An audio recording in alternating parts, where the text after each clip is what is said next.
am here on the show floor at PAX Prime at the Indie Mega booth with Neil Doherty talking about Due Process. Can you just give us the pitch on Due Process? It's like this small team, small sort of environment tactical shooter, right? Due Process, it's a very strategy teamwork focused tactical FPS. It's very inspired by games like Counter-Strike and Arma. And like the main features are that you have to deal with randomized levels, and as you can see up here, teams get a top-down view of the map and get to draw out a plan as to how they're going to attack these random rooms.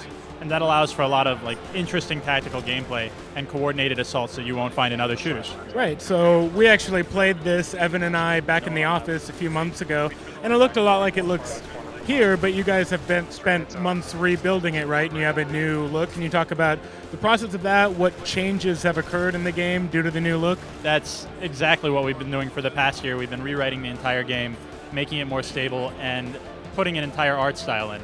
That version's not playable yet, but we've been doing a lot of work on it. That includes some gameplay features like new guns, as well as like a completely different level generator that's a lot more stable, and also a very different environment. The prototype that we have in, I believe, the PC Gamer Show episode 5-ish, something like that, is like based on an office setting. That's our original prototype.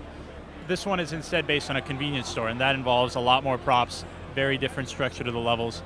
It's a very different experience that we're like pretty excited to show people in a few months.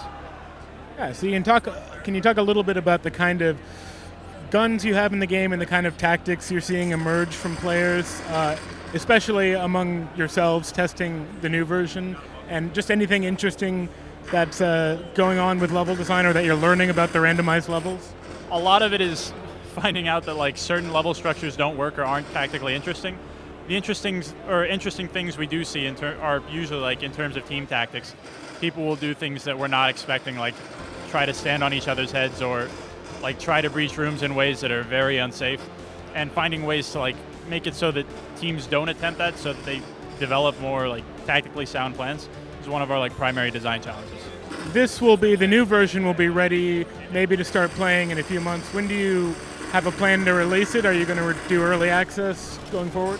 It's most likely that we'll be on Kickstarter, but in a few months we'll hopefully be able to get it in front of YouTubers before that. So hopefully not too long before you're able to see the new version in action. All right, awesome. Thanks for talking with us, Neil. Yeah.